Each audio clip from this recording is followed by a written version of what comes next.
1997 में Robert Kiyosaki ने एक बुक लिखी। इस बुक ने आते ही मार्केट में धूम मचा दी और बन गई एक best selling book. Robert Kiyosaki के दो पिता थे, एक तो उनके रियल फादर जिन्हें वे पुअर डैड कहा करते थे यानी गरीब पिता, और उनके फ्रेंड माइक के पिता को वो अपना मुंह बोला पिता मानते हैं और उन्हें वे कहते हैं रिच डैड। उनके जो रियल फादर है वो काफी पढ़े लिखे हैं, वो एक कॉलेज में प्रोफेसर है, लेकिन उनकी पूरी जिंदगी में पैसों को लेकर बहुत ही ज्यादा स्ट्रगल रहा और यही वजह है कि रॉबर्ट उन्हें पुअर डैड कहते हैं। और वहीं दूसरी ओर इनके जो मुंह बोले पिता है वो कम पढ़े लिखे हैं, लेकिन फिर भी वो एक बहुत बड़े बिजनेसमैन है और एक कामयाब इंसान है, और इसी वजह से रॉबर्ट उन्हें कहते हैं रिच डैड। रॉबर्ट कियोसाकी अपनी book rich dad poor dad में बताते हैं कि जब वे 9 साल के थे तो स्कूल में दूसरे अमीर बच्चों को देखकर उनके मन में भी अमीर बनने की तमन्ना होती थी, और इसीलिए एक दिन उन्होंने अपने पुअर डैड से पूछा कि अमीर कैसे बना जा सकता है। लेकिन उनके जो रियल फादर थे पुअर डैड, उनके पास इसका कोई जवाब नहीं था, और उन्होंने कहा कि तुम अपने दोस्त माइक के पिता से इसका जवाब पूछो, क्योंकि वो तुम्हें इस सवाल का जवाब अच्छी तरह से दे सकते हैं। और फिर रॉबर्ट अपने रिच डैड के पास जाते हैं और उनसे अपना सवाल पूछते हैं, और वहीं से रॉबर्ट की फाइनेंशियल एजुकेशन का एक बहुत ही महत्वपूर्ण सिलसिला शुरू होता है। उनके रिच डैड उन्हें लाइफ के डिफरेंट स्टेजेस पर अमीर बनने के लिए और हमेशा अमीर बने रहने के लिए कुछ इंपॉर्टेंट लेसन बताते हैं, और इसी के साथ इस बुक में वो कई सारी चीजें बताते हैं, जैसे कि पैसों को किस तरह से मेंटेन करना चाहिए, पैसों को काम पर कैसे लगाएं, और ऐसी कौन सी गलतियां हैं जिसकी वजह से गरीब हमेशा गरीब ही रहता है। और इसके अलावा वो बताते हैं कि अगर गरीब इंसान भी इसमें बताई हुई बातों को फॉलो करे तो वो भी जल्दी से अमीर बन सकता है। तो अब हम बात करते हैं उन इम्पोर्टेंट लेसन के बारे में। तो नंबर 1 यहाँ पर आता है कि अमीर लोग कभी भी पैसों के लिए काम नहीं करते हैं। जनरली लोग अमीर बनने के लिए बहुत ही ज़्यादा मेहनत करते हैं। उनकी कोशिश ये होती है कि उन्हें एक ऐसी नौकरी मिल जाए जिससे कि हर महीने उन्हें अच्छी सैलरी मिलती रहे, और नौकरी मिलने के बाद वो पूरी डेडिकेशन और मेहनत के साथ अपनी जॉब पर जाते हैं, और इसी के साथ वो ऐसे ट्रैप में फंस जाते हैं जहाँ से वो कभी निकल ही नहीं पाते हैं। और कई सारे लोग इस तरह से अमीर बनने के लालच में एक रेट रेस का हिस्सा बन जाते हैं। उन्हें पता होता है कि महीने की एंड में सैलरी मिलने वाली है, और इसी वजह से वो लोन पर बड़ा घर लेते हैं, गाड़ी खरीदते हैं, क्रेडिट कार्ड से महंगी महंगी चीजें खरीद लेते हैं, और फंस जाते हैं एक ऐसे ट्रैप में जहाँ से निकलना बहुत मुश्किल हो जाता है। क्योंकि आपने जो चीजें लोन पर ली है आपको उनका लोन भी पे करना है, और उस लोन को पे करने के लिए आपको कई सालों तक नौकरी करनी पड़ेगी, और आपकी नौकरी से जो भी अमाउंट आएगा उसमें से मैक्सिमम अमाउंट आपको लोन पे करने में ही चला जाएगा। और इसी तरह से कई सारे लोगों की जिंदगी लोन पे करने में और नौकरी करने में ही निकल जाती है। अब सवाल ये आता है कि पैसों के लिए काम ना करें तो क्या करें। अमीर लोग जो होते हैं वो पैसों के लिए काम नहीं करते, वो कुछ ऐसा करते हैं जिसकी वजह से पैसा उनके लिए काम करता है। और वो क्या ऐसा करते हैं, इसका जवाब आपको आने वाले कुछ पॉइंट्स में मिल ही जाएगा। लेसन नंबर 2, लोगों को फाइनेंशियल एजुकेशन सिखाना क्यों जरूरी है। दूसरे लेसन में रिच डैड ये सिखाते हैं कि इंसान के लिए पैसों की समझ बहुत ही ज़्यादा ज़रूरी है, लेकिन आमतौर पर दुनिया के हर देश में हर तरह की पढ़ाई होती है सिवाय फाइनेंशियल एजुकेशन के। ऐसा इसलिए क्योंकि एक सिस्टम बना हुआ है कि खूब पढ़ो, अच्छे नंबर लाओ और फिर एक अच्छी नौकरी करो। पर सच्चाई यह है कि किसी भी तरह की जॉब आपको कभी भी अमीर नहीं बना सकती। मान लीजिए कि कोई भी इंसान बहुत पढ़ लिख कर मेहनत करके डॉक्टर या इंजीनियर तो बन जाता है, लेकिन वो भी 9 to 5 की नौकरी के चक्रियों में फंसकर रह जाता है, जैसा कि हमने फर्स्ट पॉइंट में बात की थी। और इसी 9 to 5 के चक्रियों से बाहर निकलने के लिए रिच डैड ने एसेट्स और लायबिलिटीज के बारे में बताया है। एसेट्स उन चीजों को कहते हैं जो आपकी जेब में पैसा डालती है, और लायबिलिटीज उन सब चीजों को कहते हैं जो आपकी जेब से पैसा निकालती है। एग्जाम्पल के लिए अगर आपने अपने किसी घर को रेंट पर दिया है तो उसे हम कहते हैं एसेट्स, क्योंकि वो घर आपकी जेब में पैसा डाल रहा है। और वहीं दूसरी ओर अगर आप एक न्यू कार लोन पर लेते हैं तो उसे हम कहते हैं लायबिलिटीज, क्योंकि वो कार आपकी जेब से पैसे निकाल रही है। और अमीर बनने के लिए सबसे ज्यादा जरूरी चीज है कि आप एसेट्स खरीदें और लायबिलिटीज को जितना हो सके उतना कम करें। और ये सब बातें आपको दुनिया के किसी भी स्कूल में नहीं सिखाई जाती, क्योंकि वहाँ पर तो सिर्फ आपको अच्छी जॉब को हासिल करने के बारे में ही सिखाया जाता है। ये कभी भी नहीं सिखाया जाता कि अपने पैसों को ग्रो कैसे कराया जाए, और इसीलिए फाइनेंशियल एजुकेशन का सीखना बहुत ही जरूरी है। थर्ड लेसन है कि अपने काम से काम रखो।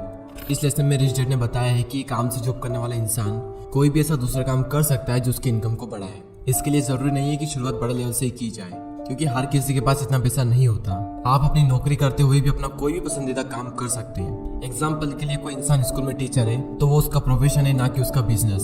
उसका अपना काम वो होगा जो वो खुद शुरू करेगा। एक बार मैकडोनल्ड के फाउंडर क्रोक MBA के स्टूडेंट की क्लास में स्पीच दे रहे थे। स्पीच के दौरान क्रोक ने वहां पर मौजूद स्टूडेंट से पूछा कि क्या आपको पता है कि मैं क्या बिजनेस करता हूँ। तो सभी स्टूडेंट ने यही कहा कि आप हैमबर्गर के बिजनेस में हैं, और ये जवाब सुनकर क्रोक को हंसी आ गई। फिर उन्होंने कहा कि मैं हैमबर्गर के बिजनेस में नहीं हूँ, क्योंकि मेरा काम रियल एस्टेट का है। ऐसा इसलिए क्योंकि जब भी कोई मैकडोनल्ड की फ्रेंचाइजीज खरीदना चाहता है तो फिर उसे उस जमीन की खरीदारी भी करनी पड़ती है। तो वांट रियल एस्टेट बिजनेस, और आप खुद देख लो आज पूरे वर्ल्ड में मैकडोनल्ड रियल एस्टेट का सबसे बड़ा एम्पायर बनकर खड़ा है। तो रिच डैड रॉबर्ट कियोसाकी को सिखाते हैं कि कैसे आज ज्यादातर लोग बाकी सबके लिए तो काम करते हैं लेकिन खुद के लिए नहीं करते। इसलिए इंसान को चाहिए कि अपना फोकस खुद पर भी करे, लेकिन इसका मतलब ये बिल्कुल भी नहीं है कि आप अपनी नौकरी छोड़ दें। वो तो ये कहना चाहते हैं कि आप अपनी नौकरी के साथ साथ आप अपने एसेट वाले पहलू को भी मजबूत करने पर फोकस करें। नेक्स्ट लेसन यहाँ पर आता है कि सीखने के लिए काम करें, पैसों के लिए नहीं। रॉबर्ट कियोसाकी अपनी बुक में बताते हैं कि एक बार सिंगापुर में उनका इंटरव्यू एक फीमेल जर्नलिस्ट ने लिया था और उसने उन्हें यह बताया कि उनका सपना भी एक बेस्ट सेलिंग राइटर बनने का था, लेकिन वो नहीं बन पाई।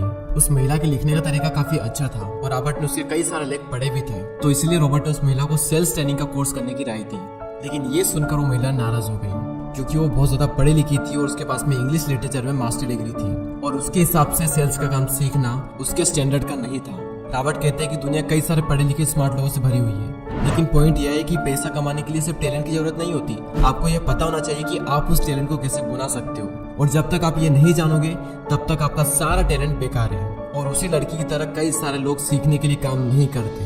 अगर वो महिला सेल्स की ट्रेनिंग सीख ले तो हो सकता है कि वो महिला आने वाले टाइम में बेस्ट सेलिंग राइटर भी बन जाए, लेकिन वो नहीं सीखती है और इसीलिए गरीब हमेशा गरीब ही रहता है और अमीर लोग सीखने के लिए काम करते हैं और सीख करके अमीर और अमीर बन जाता है। रॉबर्ट कियोसाकी बताते हैं कि उनके जो पुअर डैड थे उन्हें हमेशा अपनी नौकरी की चिंता रहती थी, लेकिन उनके जो रिच डैड थे वो सीखने पर ज्यादा जोर देते थे, क्योंकि उनका मानना यह था कि अमीर बनने के लिए जिंदगी में कई सारी चीजें सीखनी पड़ती है, और यही इन दोनों में सबसे बड़ा फर्क था। लेसन नंबर 6, रुकावटों और बाधाओं को पार करना। रॉबर्ट कियोसाकी अपनी बुक में ये भी बताते हैं कि कई सारे लोगों को पैसे की समझ तो होती है, लेकिन फिर भी उनके रास्ते में कई सारी ऐसी रुकावटें बाधाएं आ जाती है जिसकी वजह से वो अपने एसेट्स को ज्यादा बड़ा नहीं कर पाते। और रॉबर्ट ने 5 ऑब्स्टिकल बताए हैं। पहला है डर। दुनिया का कोई भी इंसान हो उसे पैसों का नुकसान तो बुरा लगता ही है। पैसे को गंवाने का डर अमीरों को भी बहुत ज्यादा होता है, लेकिन प्रॉब्लम यह है कि पैसे का नुकसान होने के बाद उस कंडीशन से निपटा कैसे जाए। इंपॉर्टेंट ये है कि आप अपने फेलियर को किस तरह से लेते हो। अमीर और गरीब के बीच में सबसे बड़ा फर्क यही होता है कि वो अपनी असफलता का मुकाबला किस तरह से करते हैं। सेकंड जो ऑब्स्टिकल है वो है डाउट। पैसे को इन्वेस्ट करते समय हम सबके मन में डाउट होता है जो कि हमें जाम कर देते हैं। हर किसी के मन में सवाल होता है कि अगर मैंने इन्वेस्ट किया हुआ पैसा डूब गया तो क्या होगा, अगर सब कुछ मेरे बनाए गए प्लान के हिसाब से ना हुआ तो। इस तरह के सवाल और डाउट से हम हमेशा डर जाते हैं और जिस भी काम को करने का सोचते हैं उसे शुरू ही नहीं कर पाते हैं, और इसी तरह से हजारों मौके हमारी आंखों के सामने से गुजर कर चले जाते हैं और हम देखते रह जाते हैं। तीसरा ऑब्स्टिकल है आलस, जो कि इंसान का सबसे बड़ा दुश्मन है और इंसान को कभी भी आगे नहीं बढ़ने देता। रॉबर्ट कहते हैं कि जो लोग सबसे ज्यादा बिजी होते हैं असल में वही लोग सबसे ज्यादा आलसी भी होते हैं।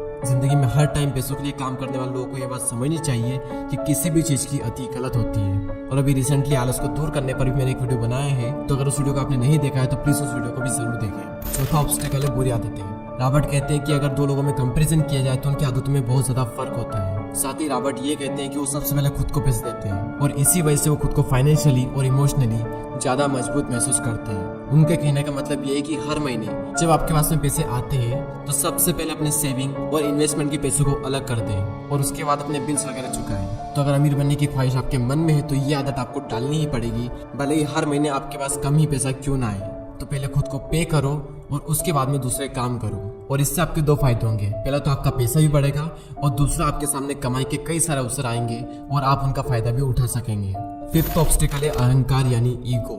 रिच डैड यह भी कहते हैं कि कुछ लोगों में अहंकार बहुत ही ज्यादा होता है और इसका यूज वो अपनी अज्ञानता को छुपाने के लिए करते हैं। वो कहते हैं कि मुझे जो भी नॉलेज है मैं उसी की बदौलत पैसे बनाने में कामयाब होता हूँ, और जो चीजें मैं नहीं जानता उनकी वजह से मैं अपने पैसों को गवा देता हूँ। इसलिए अगर किसी चीज की जानकारी आपको अच्छे से नहीं है तो अपनी ईगो को साइड में रखकर उस चीज को अच्छे से सीखें। अगर आप ये करते हो तो आप एक बहुत बड़े नुकसान से बच सकते हो। चलिए अब हम इस वीडियो की समरी देख लेते हैं। तो सबसे पहले हमने बात की कि रॉबर्ट के 2 पिता थे, एक गरीब पिता और एक अमीर पिता, और अपनी 30 साल की लाइफ में उन्होंने अपने रिच डैड से जो कुछ भी सीखा वो उन्होंने अपनी book rich dad and poor dad में बताया है। तो नंबर 1 लेसन था अमीर लोग पैसों के लिए काम नहीं करते। नंबर 2 था लोगों को फाइनेंशियल एजुकेशन सिखाना क्यों जरूरी है, और इस पॉइंट में हमने बात की थी कि अगर आपको अमीर बनना है तो आपको एसेट्स खरीदने पड़ेंगे और लाइबिलिटीज को कम करना पड़ेगा। लेसन नंबर 3 अपने काम से काम रखो। लेसन नंबर 4 सीखने के लिए काम करें, पैसों के लिए नहीं। और लास्ट पॉइंट था रुकावटों और बाधाओं को पार करना, और इस पॉइंट में रॉबर्ट कियोसाकी ने 5 ऐसे ऑब्स्टिकल बताए थे जिसकी वजह से आप अपने एसेट्स को बड़ा नहीं कर पाते। और वो 5 ऑब्स्टिकल कुछ इस तरह है: डर, डाउट्स, आलस, बुरी आदतें और ईगो। और दोस्तों मैं आप सबको रिकमेंड करूंगा कि आप सबको ये बुक जरूर पढ़नी चाहिए। इस बुक की लिंक नीचे डिस्क्रिप्शन में है। ये बुक आपको हिंदी और इंग्लिश दोनों में ही मिल जाएगी। और अगर अभी तक आपने हमारे चैनल को सब्सक्राइब नहीं किया है तो सब्सक्राइब करके हमारी कम्युनिटी का पार्ट बने। मैं मिलूंगा आपसे अगली वीडियो में। जय हिंद, जय भारत।